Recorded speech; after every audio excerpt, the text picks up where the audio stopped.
Well, I see it's 10 a.m., so great to have everybody here. I see Harish is here. Good for you. You're back with us. Hi. How are you? Doing well. So some of you, we know each other. Some of you are new faces.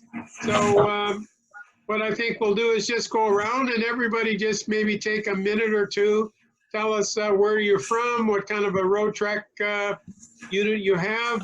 As I mentioned on the announcement, Ken Thompson is going to join us.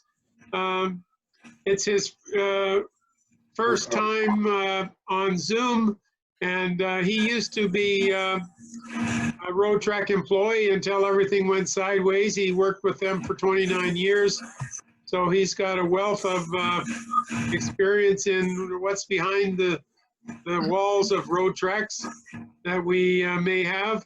And he's in talking to him a couple days ago online, he has lots of interesting stories, including the demise of Roadtrek when he got let go. But in the meantime, let's get started and we'll just go around and spend a minute or two sharing people what we have in the way of a road trek and where we're from, and any interesting little trivia that you may want to share. So we'll start with Connie Tebbett. Tebbett, is it? Yeah, it is Tebbett. I live in Everett, Washington, so I'm the West Coast here, and I have a 2001 Dodge 190 Versatile, and I've had it since 2005. And my husband and I, before he passed away, we put about 100,000 miles on it.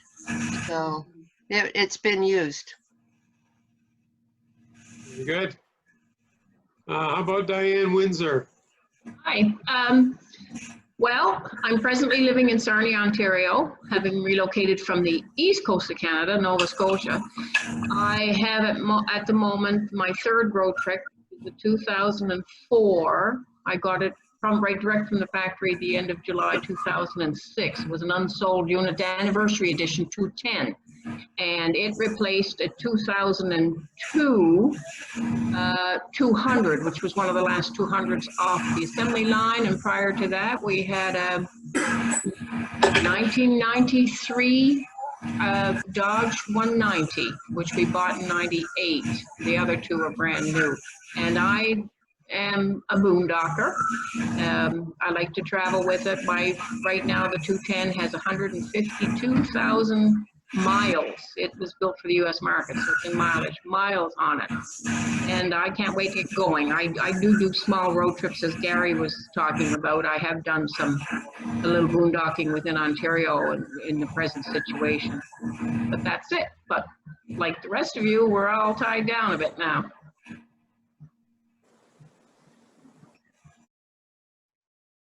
Okay, and I see that we have an Alan online here, so I'll go to Alan next. Hey, good morning. How's everybody doing? Doing well. Just go ahead and share with us, Alan, where you're from, what road trek you have, and any other interesting trivia. From sunny Orlando here in Florida, quite hot actually these last few days, and I have a 98 Chevy 200 Versatile. Very good. Well, it's good to have you joining us. Thank you. Thanks for having me. Okay. Okay, we'll go to Chantel next. Chantel Bourget, is it? Yes, it is. Good to have you, Chantel. Thank you, Chantel and Antonio Diaz. It's because we're connected on the same line, and we're from Sorel-Tracy. We just bought 2 weeks ago a Roadtrek 2007. It's a 190 Popular Chevrolet. Chevrolet. Okay. Good. Okay. That's great. Are you from Quebec then, did you say? Province of Quebec. We're from Sorel-Tracy and the end of Gaspé Coast because we travel to both places. to both places all the time. So Percé or Gaspé if you want to. And we just made our first 1,000 kilometers, like 700 miles this week. Wow, good for you. We went to Gaspé last summer. We really enjoyed it. And we were talking some of the early people on that Gaspé is having troubles with some campers who aren't very hygienic or clean. Has there been a trouble down there? Absolutely. We were in Percé. We have a fifth wheel in Percé. Okay, just 70 kilometers from Gaspé there. I was born there. And yes, it's horrible down there with some people, not everybody, okay, I have to say, but some of them are really, really awful. Oh Yeah. dear, that's a shame. It spoils it for everybody else. Yep, absolutely, because boondockers are not very well looked at since then. Oh, what a shame. Yep. Oh, dear, okay. Well, thank you so much. Well, now we'll go to, I got next on the list here is Dee Marlew. Hi, my name is Dee, and I'm from Napa, California. I'm new to the Roadtrek family. I just purchased in November a 2004 Chevy 170 Popular. Prior to that, I was camping in a tent, a pop-up, and a 1977 Class C motorhome. But just, I wanted to use it kind of as a second car, and it's worked out very well for me. I haven't been able to camp as much because of COVID, but I've managed to camp on our property, boondock, just to see how everything worked. And just recently now I've been on a couple of trips, and it's a learning curve. I've learned that it's kind of smaller than what you expected it to be. So I've had to move some things out of there, like my, I have a fondue pot from 1970. I decided I probably don't need that in there, and I don't probably need my espresso maker, and I probably don't need my crock pot, and I probably don't need the deep fryer. And I've got about 5 or 6 different quilts that are like cute little camping quilts. I probably can do without those since we're in the 100-degree weather right now. And what else? There was a stereo system. I had to take that out too, you know. So, but I'm learning, you know, every time I go in there, I make a list of what needs to move out and what I can come back with. Oh, good for you. Well, sounds like you're having fun. I love it. I love it. I wish I would have bought one of those years ago. So. Oh, well, you've got it now. That's what counts. Exactly. Thank you. Good for you. Okay. Next I see David. We'll go to David.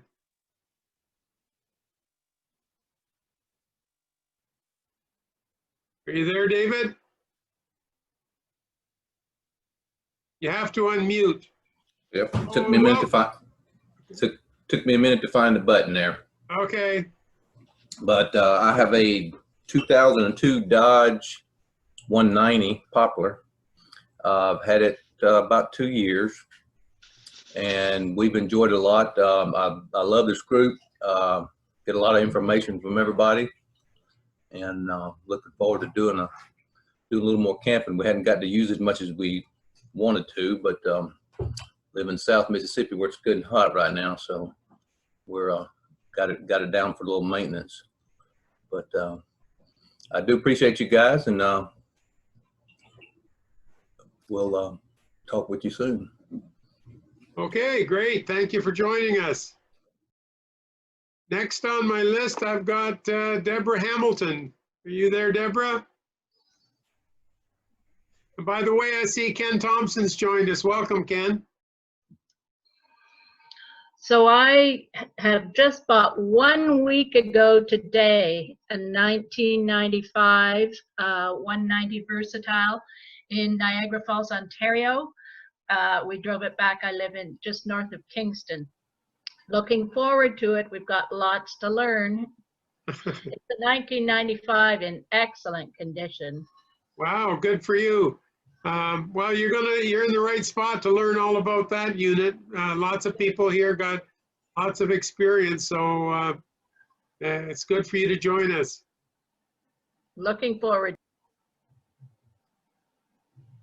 Okay, next on my list, I see Dwayne. Or no, Diane. No, we did Diane already. Sorry. So we would be to Gary next.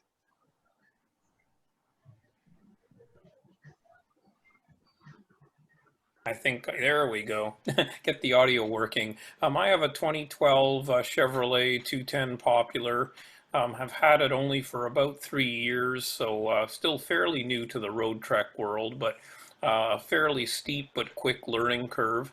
Comical story was the first time trying to use the furnace and thought my main propane valve on the tank was shut off and practically broke the thing trying to open it when it was already open. So we learned the hard way that it was already done. Currently a small problem with the fridge where I think the cooling unit's blocked, and that's going to get looked at in the next couple of weeks. But for a unit that was well used, I've got 160 some thousand kilometers on it. Almost all of that put on by the previous owner, who went from Alaska to Florida for 6 years in a row. So he really got his money's worth out of the rig before passing it off via a dealer through to me. So that's the gist of it. And back to you there, Doug. Oh, good to have you on, Gary. Gary's been on many of the meetings before and has a lot of good ideas and knowledge on road trek that we can learn from. Are you there, Harish? Yeah, I'm here. I'm here, Doug. Thank you very much. Okay, go ahead. I have a 1998 Dodge Roadtrek Popular 190, and I've had it for 21 years. And so that makes me kind of ancient. It's done about 310,000 kilometers all over North America. And I've been involved with a lot of road trek organizations, including the Ontario Road Trek Organization and the International Road Trek Organizations for a long time. I just recently had some issues with my road trek dealing with a component which is called the converter. We were camped in a campground, and the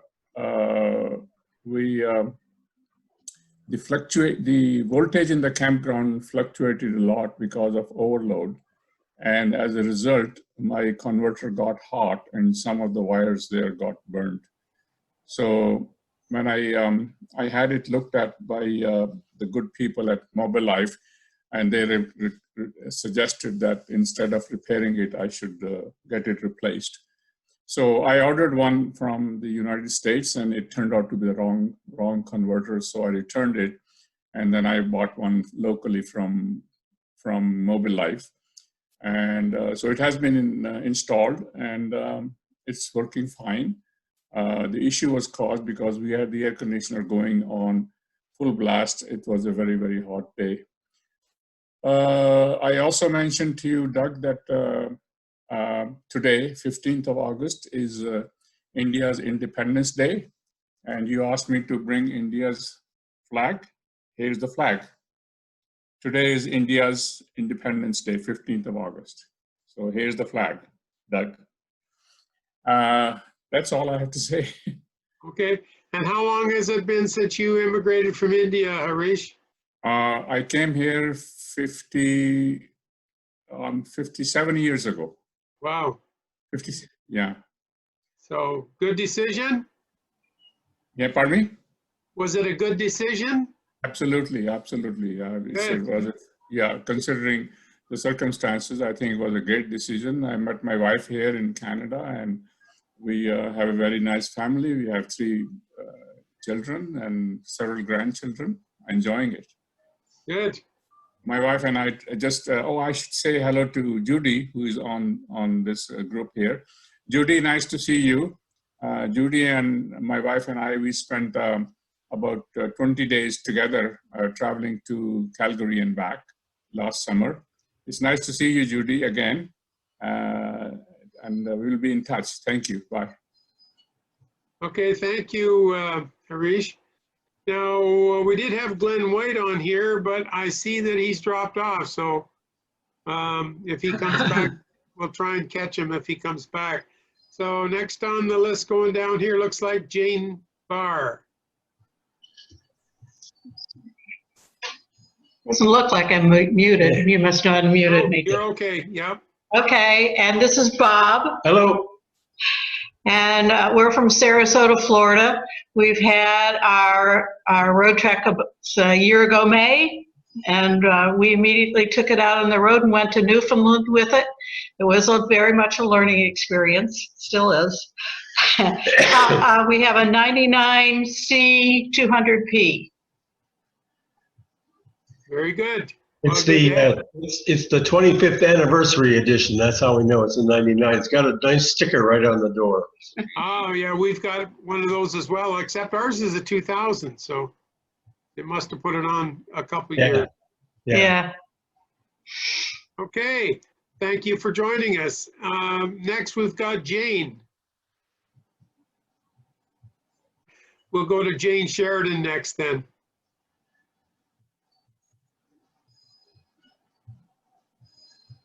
Hello.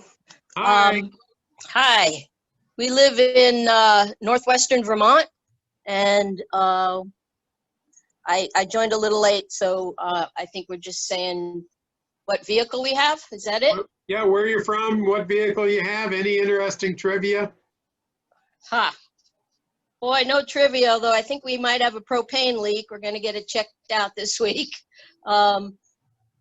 We have a 2005 190 Popular. It's the 30th anniversary edition, even though it was, I think in 2004 was actually the 30th year, but that's what our vehicle is. And thanks for doing this. Okay, good to have you here. Just an answer to Ken.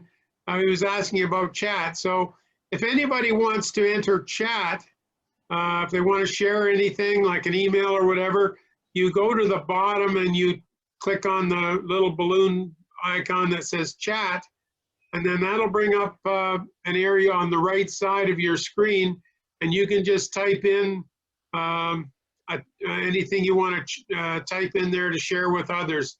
If you want to share it verbally on screen, you can. If you want to just type it in the chat, you can do it that way as well. So we'll go to Joe McKay next. Hi there.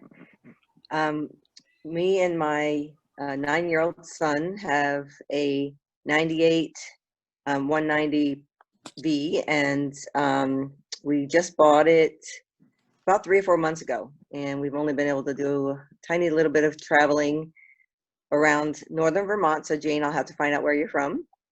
And just a couple little campgrounds, but we sleep in it almost every night out in our driveway because it's fun to do. Except for right now, it's at a shop. I took it down to have the transmission fluid line that was leaking a little bit done, and they told me that all of my 4 front ball bearings were so shot that I should not drive it home, which is interesting because I had that particular shop look at it before I bought it, and they told me one ball joint was a little loose. And then I took it to the Dodge place, and they looked through the whole thing and said, yeah, that's not even something you need to look at right now. It's so great, you could drive it to California. But all along I was hearing some sounds in the front. So anyway, we have it. It's gone away from us for about a week now, and we won't be able to sleep in the driveway. But as soon as we get it back, we'll see if we can take it on some journeys. And thank you, everybody, for all your help. Good for you. I'm glad you're enjoying it. Next, we have Joe and Dot.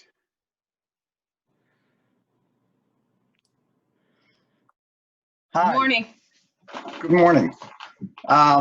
We're from Maryland, Southern Maryland, and we have a 2000 Chevrolet 200 Versatile. We bought it as a project And vehicle, it has which been. is there were no road treks available in our area when we were shopping, so we settled on this one. So we've had it since 2016, and we've just about 6 months ago finally started using it, just because the project took that long between me doing the work and waiting on parts and things like that. He basically rebuilt the whole thing. Yeah, I rebuilt the front and rear end, and the whole back end was rotten from the leaking windows and tail lights, and so I tore all that out and rebuilt all of that. And I've done a lot of things that probably I didn't have to absolutely do, but I wanted to make sure it was reliable. We plan on taking it to Alaska eventually. So. Oh, good for you. We do a lot of forest camping, and it works well for that. Very good. Well, thank you for joining us. Thank you. Thank you. Next we'll go on to John Hunter. Okay. John there? Yes, I'm here. Can you hear me? Yeah, we hear you. Okay, good. All right. Well, I have a 89 Dodge Roadtrek, which I've had for over 20 years. I forget exactly how many.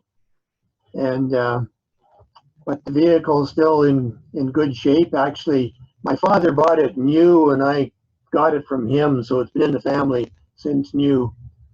And it's been stored inside all its life, so it still has the original paint and whatnot. We haven't had it out this year, of course, like everyone else. The last few years, we've taken it up to a campground that is only 45 minutes away. So, but we haven't made any long trips in the last 2-3 years. But we still enjoy it. Still nice to have. Oh, good to have you, John. Okay, we'll go to Judy Heffer now. Hi, everybody. I live in Meaford, Ontario, and it's good to see you too, Harish. I have a 2005 190 Chev Versatile, no, Popular, and I've had it since 2005. It's a 2004. I bought it in 2005 from Mobile Life. It was a demonstrator that they used at the RV shows. And it's got about 112,000 kilometers on it. I've been east once. I've been west 3 times, so at least part way. Last year, when Harish and another couple of couples and I were out, the one couple and I did get right to the coast and onto the island, and we even went up to the Yukon for 4 hours to see the signpost forest. But it was a great trip, and I'd love to do it again. Very good, thank you. Next we have Kevin Bowman. You there, Kevin? Yes. Can you hear me? Yes. Okay. My name is Kevin. This is my wife, Christy. And we own a 03C 190P. We've had it for about a month and a half now. And besides a water leak at the right at the very close to the connection for where the hose connects, we've actually had very good luck with ours. We're very pleased with it. We've done a lot of tent camping throughout the years, and so it seems like it's working out really well. We just hit 100,000 miles, so it's time for the fluids and the we just had the oil change, but it's time for the fluids and the spark plugs and wires to be replaced. So got a quote on that. I was a little surprised in how expensive that is. But it's 100,000 miles, and the only thing that we've really done to it is we replaced the TV. It had original flat screen TV that was mounted on a wooden bracket, original from the manufacturer, and so we were able to, and it was an analog. So we upgraded to a digital one, 18-inch instead of a 15-inch, which just fits. But besides that, we've been to Western Kentucky at a campsite. We're looking at going to the Smoky Mountains. We joined that boondocking Boondockers Welcome. Yeah, Boondockers Welcome. And there's this guy in the mountains that has about 5 acres. Will supply electric. No, he doesn't want any money, but it just seems like a really nice option. So we're going to be doing that, and then we're going to be heading up to Indiana later, and then to Flagstaff, Arizona, and we're hoping to do as much boondocking as possible. But the one thing that's really surprised me about this vehicle is how easy it is to pull into a campsite. So besides that's it. That's great.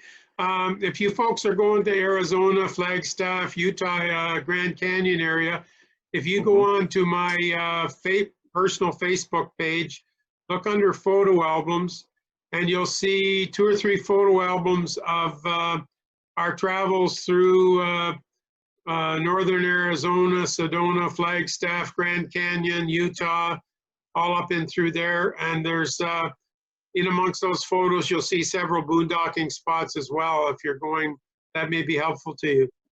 Thank you. Thank you. Okay. Laura Goyer. Did I pronounce that right? Can you hear me now? We hear you.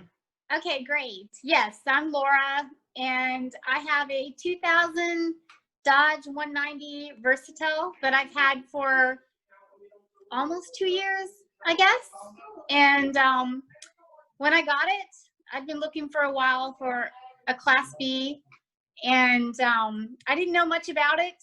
I got it from 2 old people in their 80s who had bought it originally. It was garage kept, and it's pretty much exactly as it was when they bought it. I didn't know much about them, like I said, and I just bought it without even checking it out. And I think I lucked out. There's a few things, like I thought the tires looked brand new, and of course they were over 8 years old, so those had to be replaced, and the air conditioning had recently been replaced, but it was underpowered, so I had to replace that again with something that actually worked. But other than a few frustrations like that, it's been wonderful, and I really love it. Oh, great. Well, I'm glad you're joining the Roadtrek family. That's wonderful. Thank you. Okay, Lisa Williamson, I have you up on the list here next. Hi, can you hear me? Yep. All right.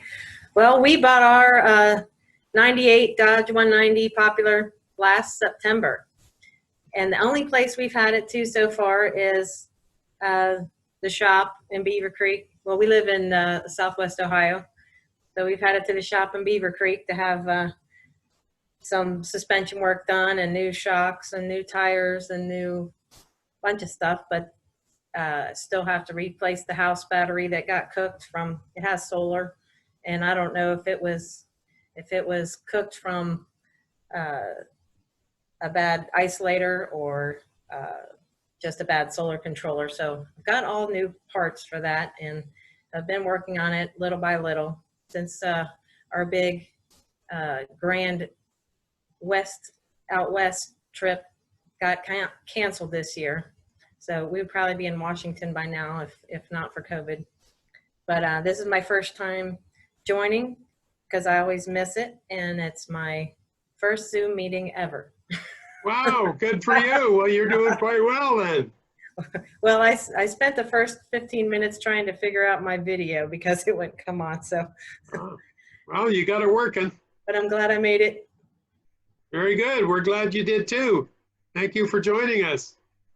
How about Norma Morrison? She's the next one I've got here. Are you there, Norma? Yep, I'm here, just unmuted.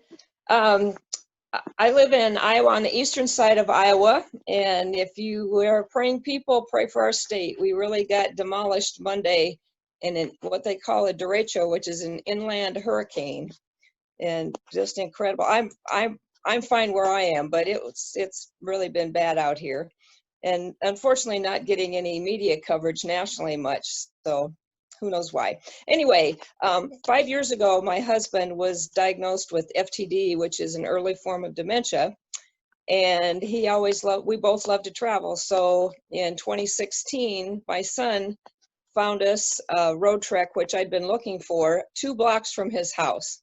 So we figured it was meant to be. And so in the next 3.5 years, we went 38,000 miles and 41 states. And of course, I had to do all the driving and all those kinds of things because he wasn't capable.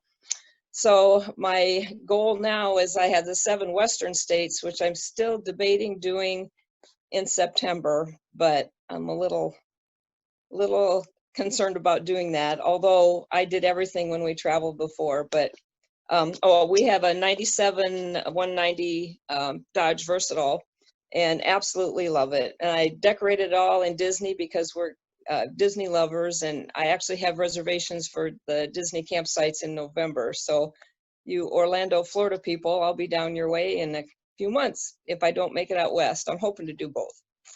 Ah, very good. Sounds interesting. And all the best to your husband and his health challenges. Yeah, well, actually, he passed in October. Oh, So, dear. Oh, so yeah, sorry so, to hear that. yeah, so it's a whole new adventure. But my plan for the 7 states is to leave ashes in each state. So that's why I really want to go. So. Oh, good for you. Oh, I hope it works out. Yep, me too. Okay, Ross McDonald, we'll ask you to unmute.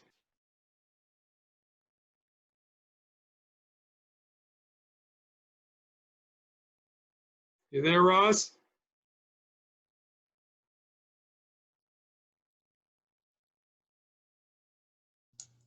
I think so. Yep, we got you. Good. Boy, that was a struggle just to get here. I was looking at your email, and you were talking about having a road trek fellow on here. He's on here, and we're getting to him. Oh, I see. Okay, I just haven't heard him speaking. Oh, well, I was saving the best till last, wasn't I, Ken? Oh, that's fine. Well, I'll wait for that. I think that we were at a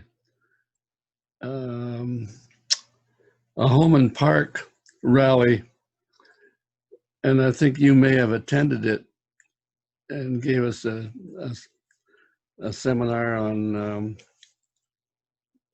scams and things of that nature. Would that have been you? It wasn't me, but I don't know. Don't know. Well, he's a former RCMP, and that's what I was connecting. Oh, okay. So I've forgotten his name.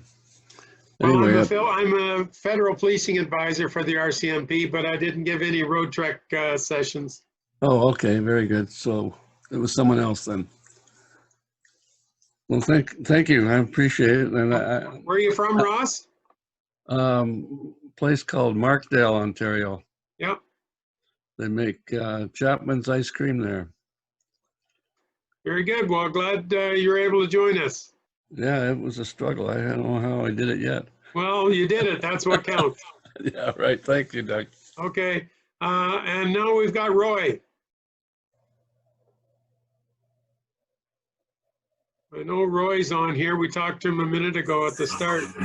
Yep, I'm here. Just had to find the right button. That's okay. Roy Stoller from Northeast Nebraska. I've got a 2003 Chevy 190 Versatile. About 3 years ago. Prior to that, we had homemade RVs, pop-ups, Class C's, one Class A, and my wife passed away 4 years ago, and I downsized to the little road trek, and right now I've been camping locally in some of our state parks and state recreation areas here in Nebraska, and that's probably as far as I'll get this year. But I've had some problems. Replaced the refrigerator in the unit here about 3 or 4 months ago, and that was rather expensive, but I sure like my new refrigerator. Very good. Thanks, Roy. And now we'll go to, we got 2 more people before we get to Ken Thompson. Tom Burkett.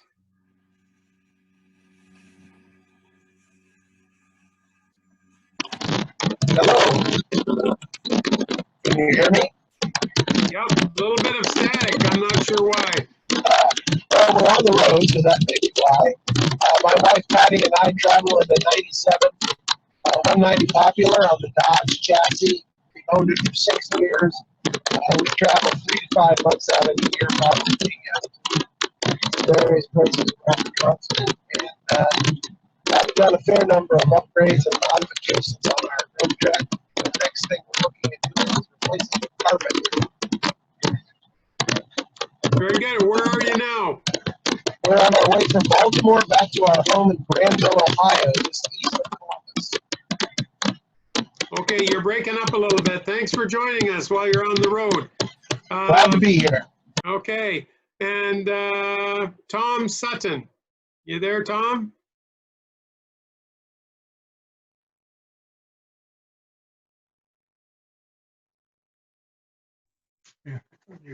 Start my video. Allow Zoom. Yeah, we got you. We got you. You got me?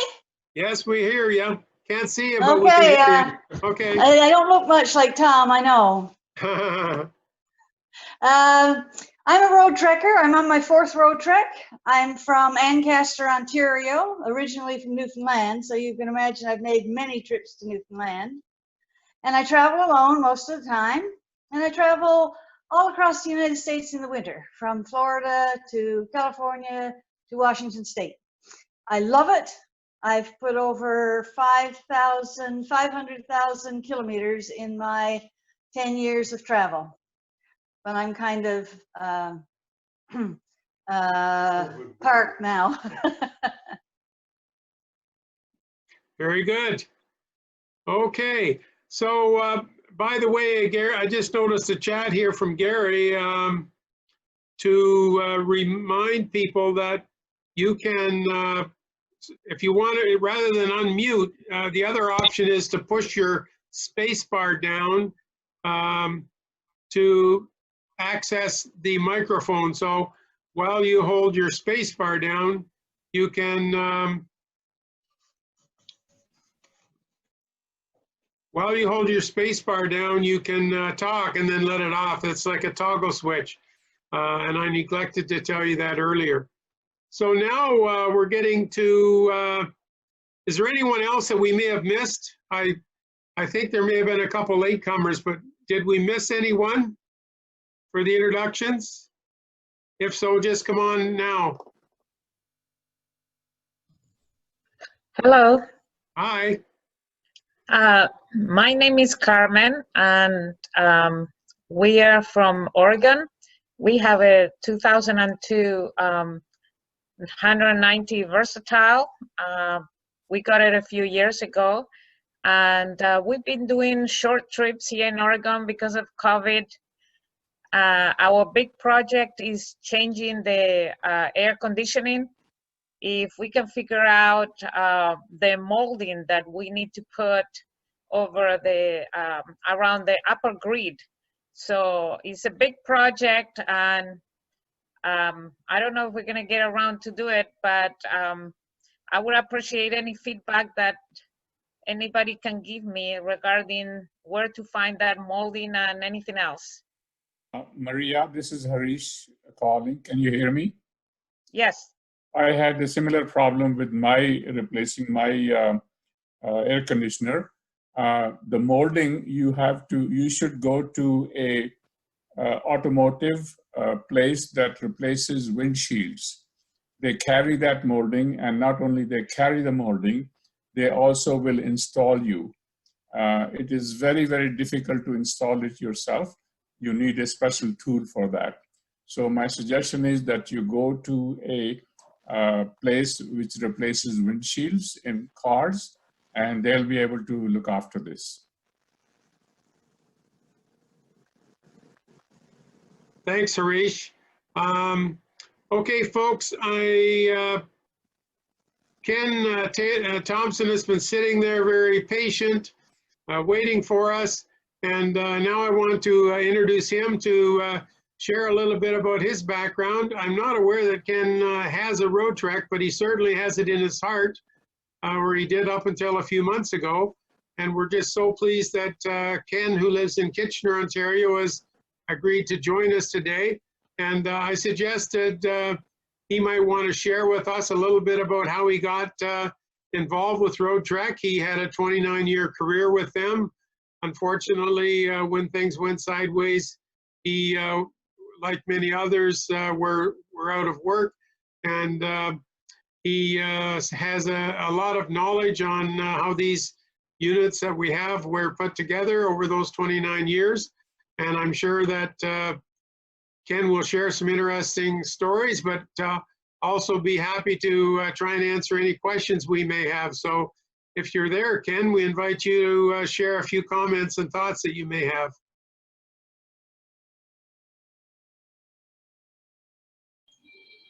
Hi, everybody. Thank you for making Roadtrek for what they are.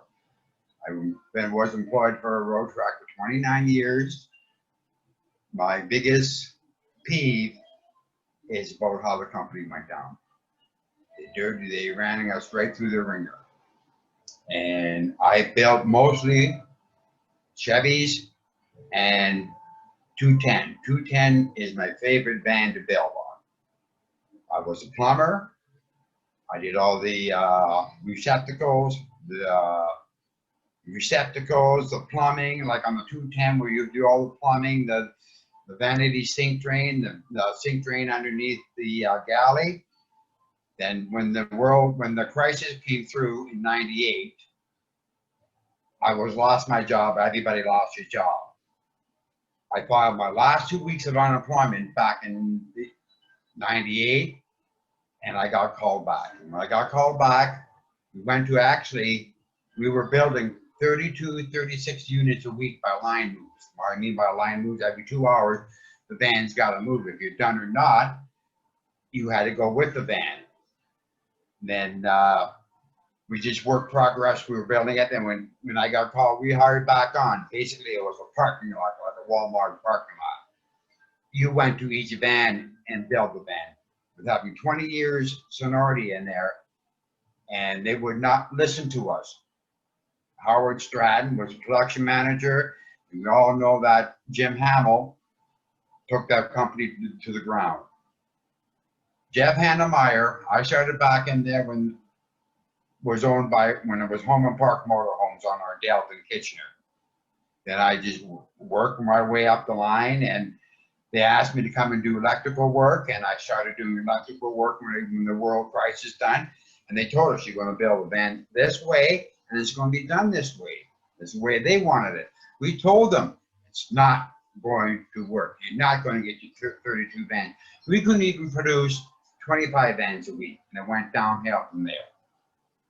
And so then I started doing electrical. I had my partner that I worked for 20 years, taught me how to do electrical.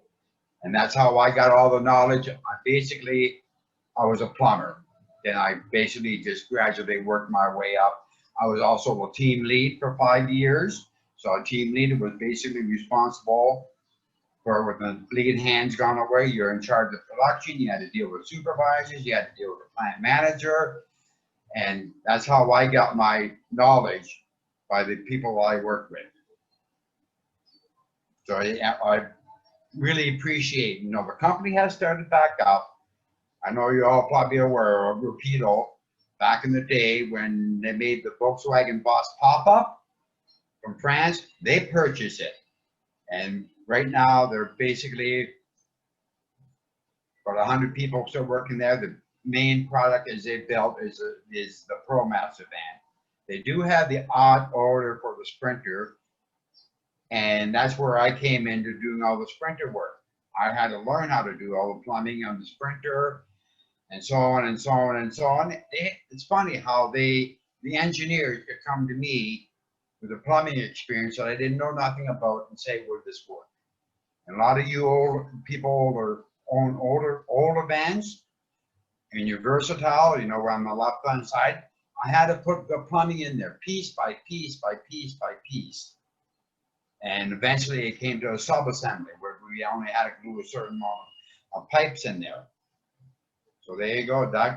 There's my knowledge. Any of you have any questions? I'll try to answer them. But some of you guys own older Roadtreks that have the rear inverter. I think this is a 750 inverter with a brown door on it. I didn't work on them. I did all of them. I did all the plumbing work on them, electrical work. Then the van would move on to the next station where it was doing all the propane tests. That's where I came into the Chevys. I had to do the propane test first. If it had any leaks, you had to find the leaks first. Then you basically work your way on that. We worked with somebody, my partner, like I said, I worked with him for over 20 years. Hell of a nice guy, and he started the same way as I did. I started in the company back in Department 1 where they cut the van. I built the parts for the van, and I gradually moved up. And I heard there was an opening in Department 5 to do the electrical work, and that's how I started from there.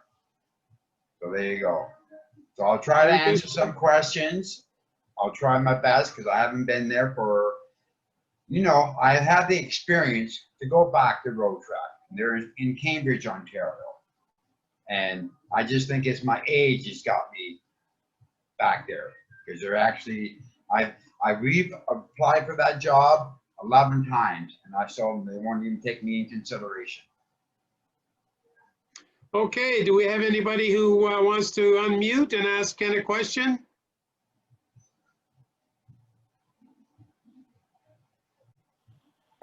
There we go, got the audio working. Good morning there, Ken. And I can certainly appreciate how age is a factor when it comes to being rehired, but I'd also mention that maybe because they decided to not continue with the 210 model, that may or may not be an issue as well. But my question ultimately is Can I interrupt you first, Gary? Sure, go ahead. When Repeato came over and purchased the company, they said, quote, we are not going to build Chevy products anymore like the 210, the 190, the Versatile, and the Popular.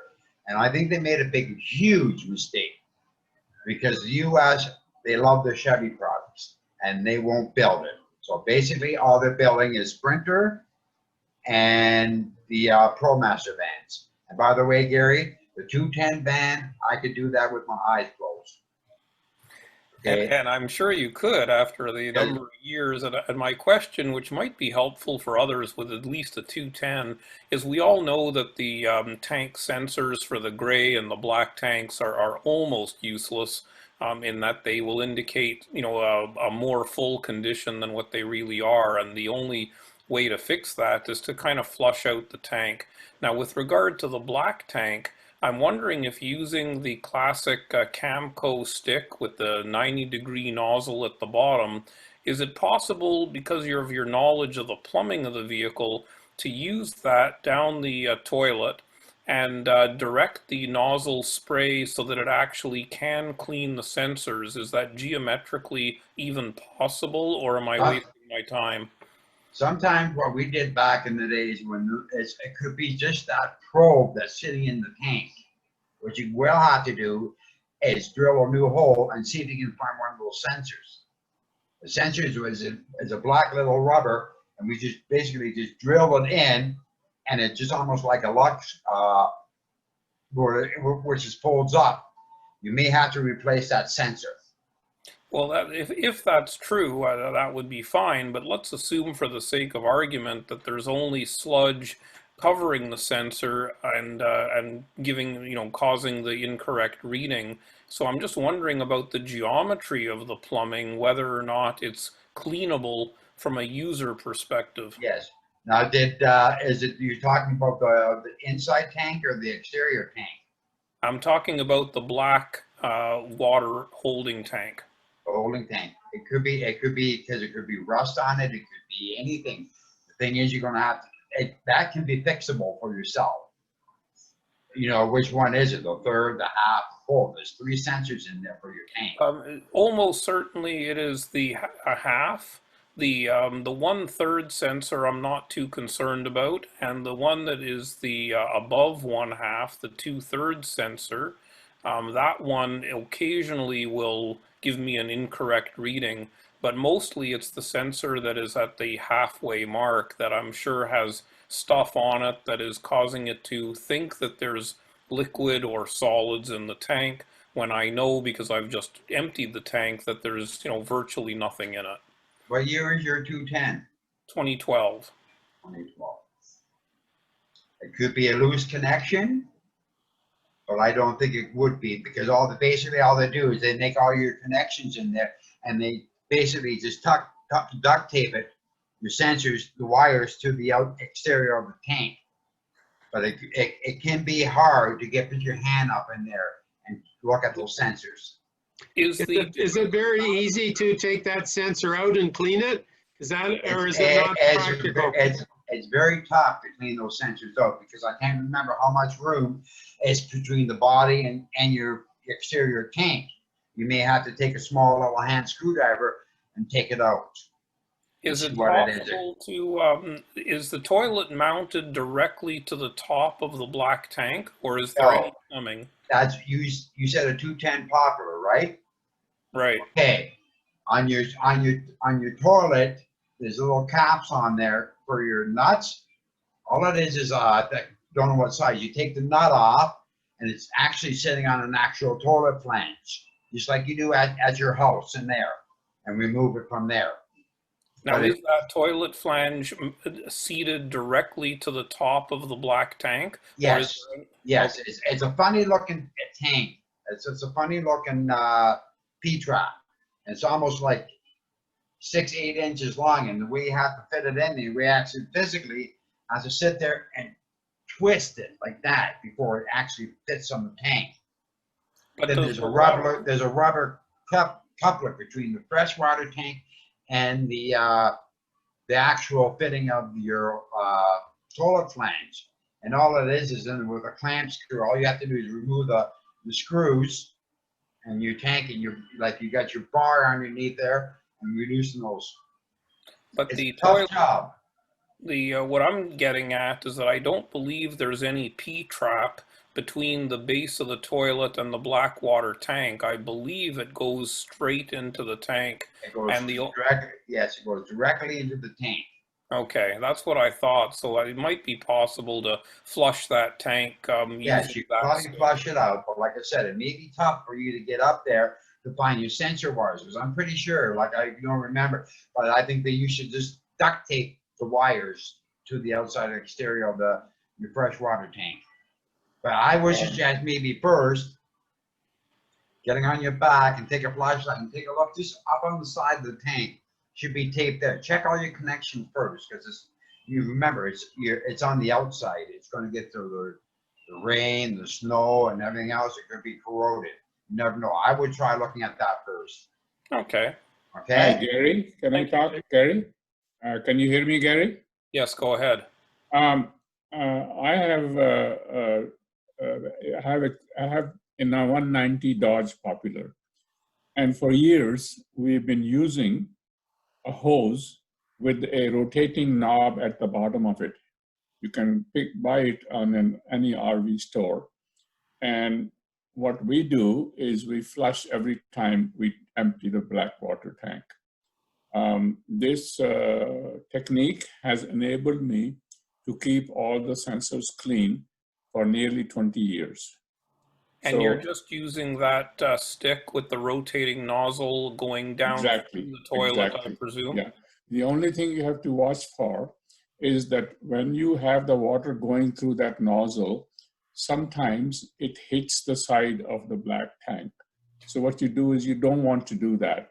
You just want to stop it and then move it up or down and then get the water going again. That nozzle that I'm talking about, which you can buy at any RV store, has got a tap to it. So you can stop the water and start the water. That's one technique. I've also heard that some people use this technique of putting down the black water tank a whole bunch of ice cubes and then running the road trek for a while so that the ice cubes can go against the sides of the tank, and then flush it. And that sometimes helps you to clean the sensors. So I know that a lot of people have had issues with the sensors not reading properly. I have had no issue for the last 20 years. And I think part of the reason is that we flush it every time using that nozzle that I'm talking about. I think also I've seen on some YouTube tutorials that people mix Dawn dish soap that apparently the Dawn brand seems to soften any sludge or anything that's put in there with a mixture of water. And also one chap was suggesting borax rather than the expensive RV conditioner for toilets. He had a formula of borax and Dawn dishwasher soap that he felt worked really well. Yeah, the basic premise is to use a water softener to change the chemistry in there, and then of course the Dawn is a degreaser, which would help for sure. The ice cubes, I've read very about them, and the bottom line is that if you took ice and knocked it against the side of a container, the amount of friction is incredibly small. So the consensus seems to be that it probably wouldn't do much. But that being said, some people have had, good luck with it. So as long as you're careful not to try and run an ice cube through your macerator, you'll be fine. Well, and it may depend on the volume of ice as well. Do we have any other topics, any other questions? Now's your chance, folks.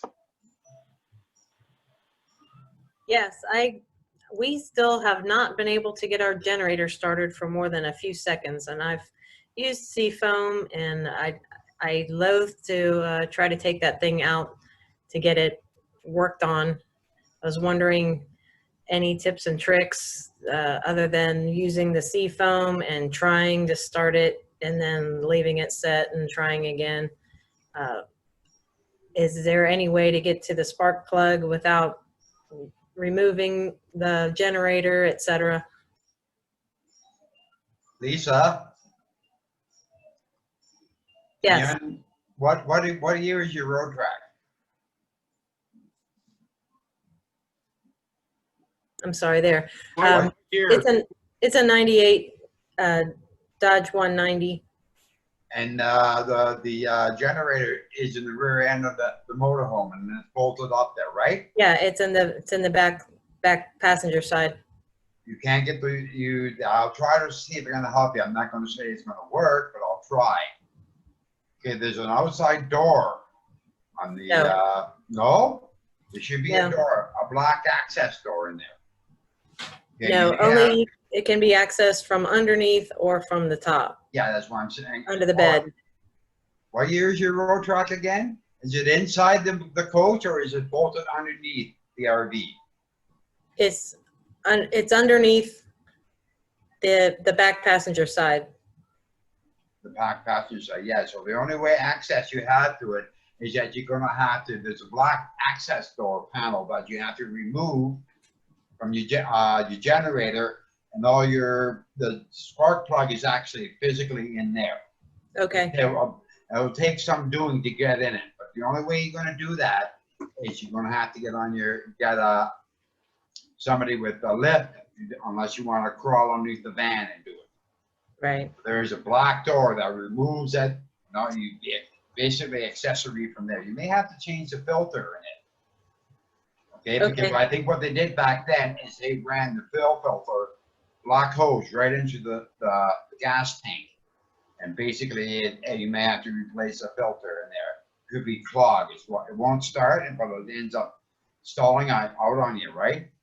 Yeah, it's never stayed started for more than a few seconds. I would think you would probably have to change it, take it to an RV dealer and tell them about it. I think you may have to change the oil in it and stuff like that. Yeah, we have an Onan, and we have a Cummins dealership not far, but I know that it's very expensive. Yeah, I know it's going to be very costly, dude. That's why I'm thinking if you can get somebody can do it for you. The only thing is you're going to have to find somebody with a horse or your husband physically lay on the ground and do the work. It's tough to get at. Okay. Lisa, that being said, if you back over, like in my case, I live in a country property, and at the end of my driveway, there's a kind of a ditch. And so I just back over the edge of my driveway, and then I can crawl down in the ditch and lay on the grass, and I have all sorts of room. But what Ken's explaining is underneath where that's hanging, where normally you'd expect to see the spare tire, on the driver's side of that generator casing is the black door, access door he's talking about. There's two little finger latches that allow you to release that and take it off. And then with a flashlight, you can see and have access to the spark plug, the air filter, check and make sure the oil is there, because there's a low oil pressure switch that prevents it from running if the air pressure is low. And you can, and you don't need to go to an expensive Cummins shop to do that. Any handyman mechanic can check the oil, change the spark plug, check if it's a spark, check if there's gas coming through. But as Ken said, if you got an oil filter that could be clogged, it might be as simple as going to an automotive store and replacing the fuel filter, or your local mechanic, if you've got a trustworthy mechanic, or even a small engine mechanic, if they want to crawl under there, can do it. I mean, other people will jump immediately to the carburetor being, you know, dry gasoline in there from storage clogging up the carburetor jets. That's a more serious issue. But I wouldn't jump to that worst case scenario immediately. I think Ken's giving you good advice there to check with I mean, check that you got a spark coming to the spark plug, but Sure. your fuel filter might be what it is, and it's not that complicated to change. Yeah, I just wanted to make sure I checked the easy stuff before I go and pay a lot of money, like spark plug wire and, you know, the spark plug and the oil, the filter, and et cetera. The other thing you can do is the other thing you can do is take the fuel line after it goes through the pump. You can disconnect one of the fuel lines after the fuel pump and just turn that over a little bit and make sure that the pump is pumping fuel. That's another thing to check. Okay, great. Thank you.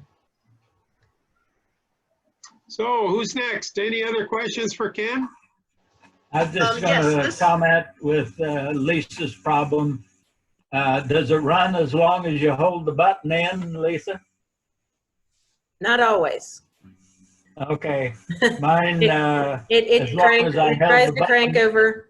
It tries to crank over, and then a couple of times I have gotten it to stay started for, you know, 10 seconds or something like that, and then it just kind of putters out. My generator, it would run as long as I held the button in, and had to replace the voltage regulator in that Okay.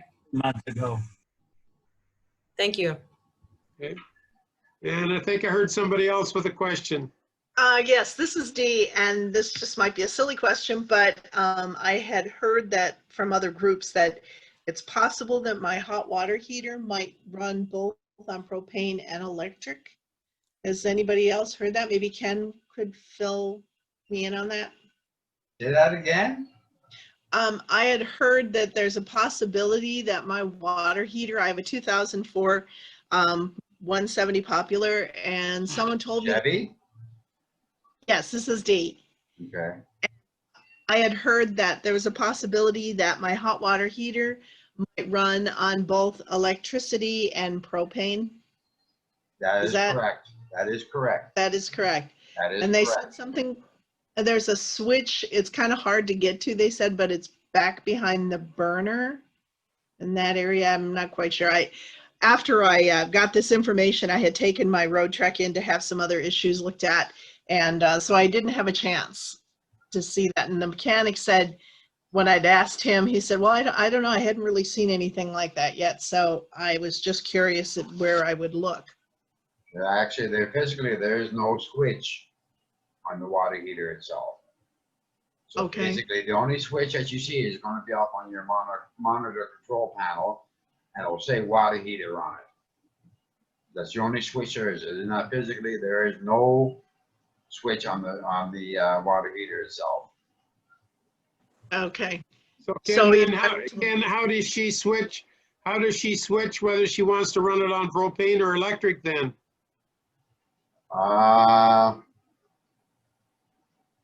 Unless like I said, you're gonna have to, I don't think it runs on 12 volt. No, because it runs, all your appliances runs on 110. Like your fridge and your water heater, yeah, they gotta run on 110. It won't be 12 volt. So it runs all on 110. Okay. All right then. Thank you. You're welcome. Okay, anybody else? We're kind of covered our hour, but we got maybe a couple more questions. Go ahead, Diane. Not a question. Ken, I had a Dodge 190, a 93, and I had a 2020, your last 200s, and now I have a 2004, the anniversary edition 210. I know my preference. Why do you really like the 210? It was a challenge to work on it. There was plenty of work to do in it. Like for my partner and I, it would take us physically 6 or 7 hours to build that. And usually when you build on the 190, my partner and I, we could get like a 190 Popular or 190 Versatile Chevy. We could bang that off in 4 hours. So wasn't as much work to do on the 190 as a 210. And 210, I did all the plumbing work in it. And then the guy that I worked with did all the electrical work. And that's where I got my knowledge to do with all the plumbing on there. So I enjoyed working on the 210. That was my favorite band to work on. Back in the day when my lead hand supervisor came up, this is going back a long time ago, with the old style 210 where they actually physically cut it and extend the 210. I'm talking about back in the old days. And they said, we're going to be starting 210 Popular. And he asked me, did you want to work on it? I said, by all means, because the more you know, the more you're saved there. And that's why I really enjoyed when they came up with the 210 wide body. And it's funny how they come to me and say, well, can you help us here? You think this work, or you think this work? And it was my favorite van to work on. A lot of plumbing to do it on it, but that comes with the van, right? Work to be done, get it completed. Thanks. Good. Any last questions? Yeah, I have a question. Go ahead, Laura. Okay, so on my gravity fill hose for the water, for the freshwater tank, whenever I fill the freshwater tank using the gravity fill, I started to get a leak in that hose. And I crawled under and I looked at the hose and I don't see any obvious cracks in the actual hose. But at a certain point, it goes into like a wall and I can't see from the point where you actually fill it, maybe like 10 inches until it comes out of another wall. I can't actually see the hose. And I don't know if I were to replace it, how would I access the connection point for right at the like where it, I'll show you, like right behind the fill. I don't know, I can't, yeah, that thing right behind that wall. How do I access that so that I can change the hose? Okay, what year is your van? The Chevy? It's a Dodge, and it's a 2000. 2000 Dodge Popular? Dodge Versatile. Okay, can 190. Can you put your phone or laptop by the where you had it, where the filler hose is? Yes. Okay. Okay, see that where that filler? This has helped me a lot. You see where that filler, that hose is, that orange cap is? Yes. Okay. Now, if you look on the opposite side in there, they're going to have to remove all that paneling in there. The panel? Okay, take a look to your right. Go inside the van. Yeah, keep going on the inside. Look up farther where the window is. Go up. Come out on the outside. Yeah. Now look on the inside of the van. Yeah, keep going. Look inside of it. Okay. Now they're gonna have to remove all that paneling in there because the flex hose is on. Yeah, it's all in there. It's all in there. Okay. Yeah, so that's not a job for you. As you're gonna probably have to take a dealer, but if you fill it up the water in there, where does it leak? So I can't see where the leak is coming from. Looking under the van, I don't think I can show you, but the hose, it's got a little hose, a white and blue hose, and that white and blue hose looks perfect. It looks intact. Somewhere from the point where I fill it To the fresh tank. to the point between the fresh tank, but it's only the part I can't see. It's You probably- can see most of the hose, but at a certain point it goes into like the wall or something. That's exactly it. You only can see it so far, then it goes up to the freshwater tank from where you can't see it. So you may have to take that to a dealer. Laura? Yes. I just changed my hose there recently, and I have a 98 Dodge 190 Popular.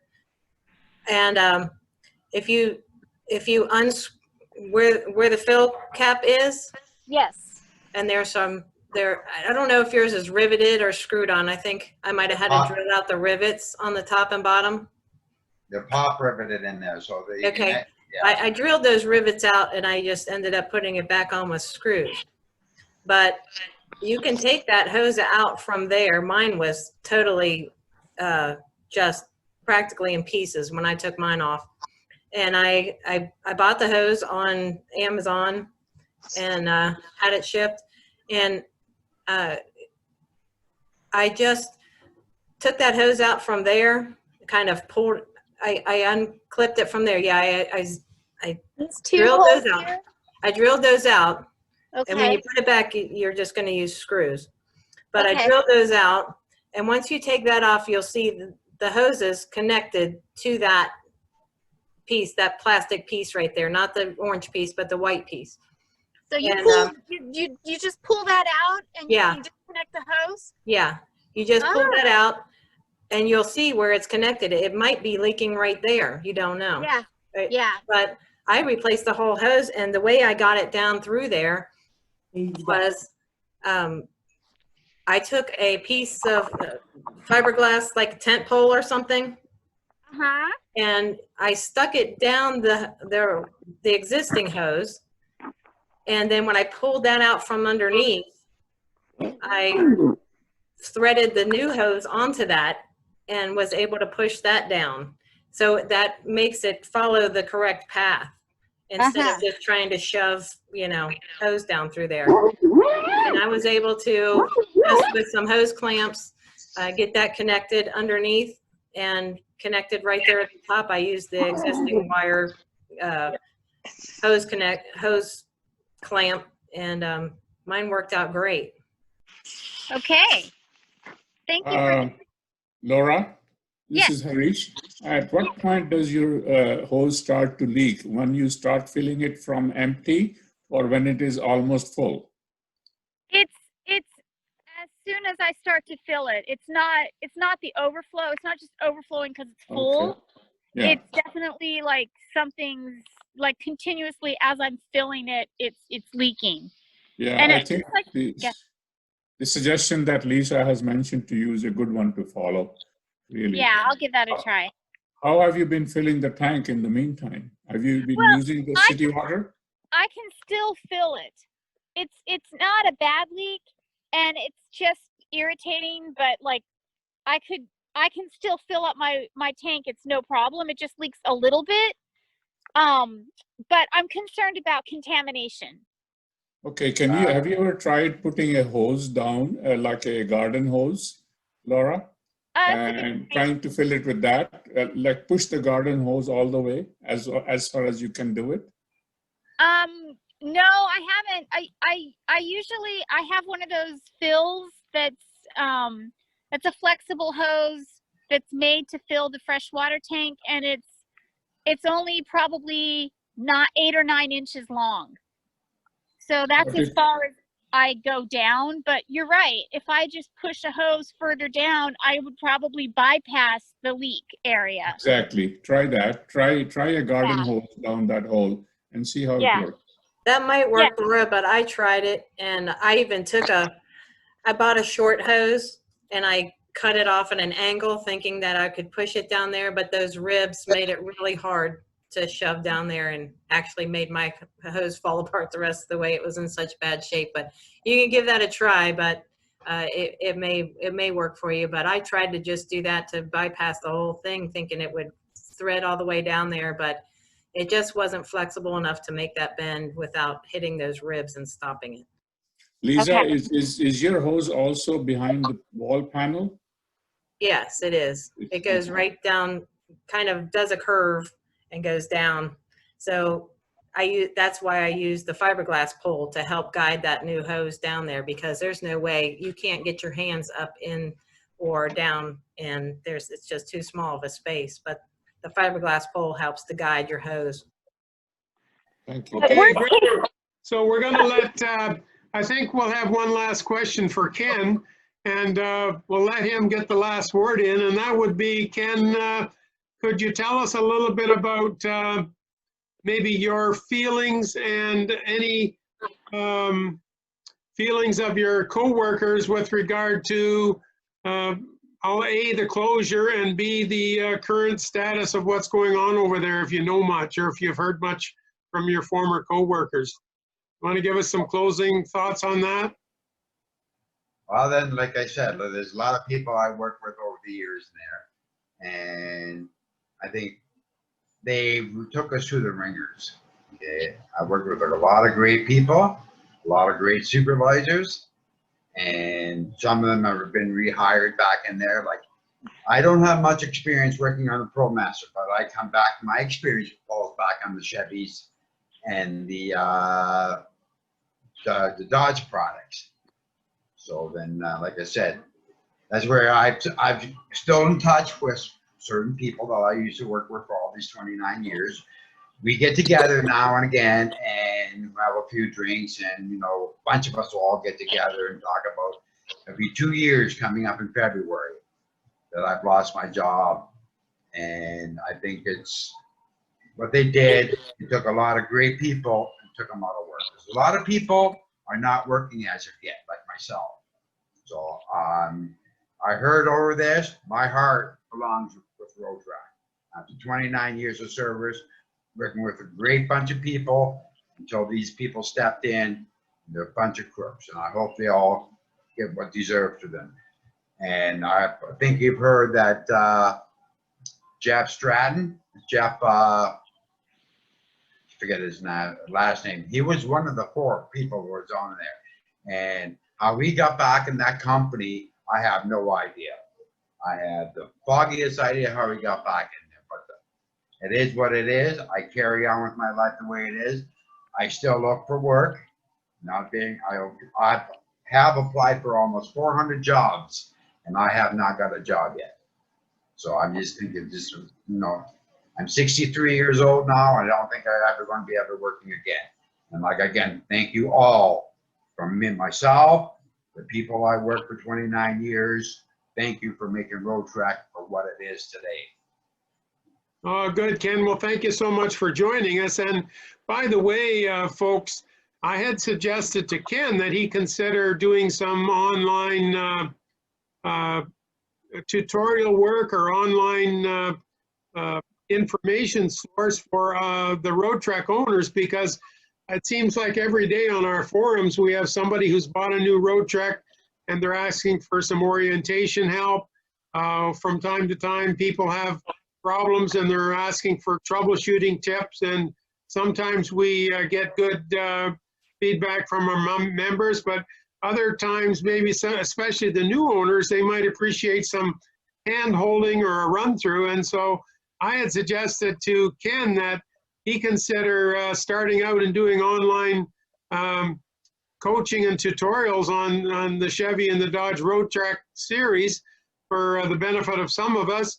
And it could even lead to some video tutorials or maybe some little workbooks based on the topics. And so if we give Ken a little bit of encouragement there, he may end up getting a little bit of work going online, and that would be beneficial for all of us. It could be a win-win. So can give that some continued thought, and we're pleased to help you get organized on Zoom if you decide you want to go down that path. And I know that many of our members will really appreciate your doing that and your input and your help. Okay, well, thank you very much, Ken. We really appreciate your time, and I know everyone on here is very appreciative as well. So we will look forward to seeing you. Most likely it'll be the third Saturday of next month in September. That's been our custom anyway, so we'll be putting notice on the forums, and hope you have a great weekend, everyone. Enjoy your road trekking. Thank you, you too. Okay, see you guys later. Enjoy your road tracks. Hi, Thank you. Good luck to you, All right. Ken. Thanks, Ken. You're welcome. Thank you, Doug. Thank you, Doug. Bye-bye. My pleasure. Yeah, thanks, Doug, for organizing. Okay, glad it was fun.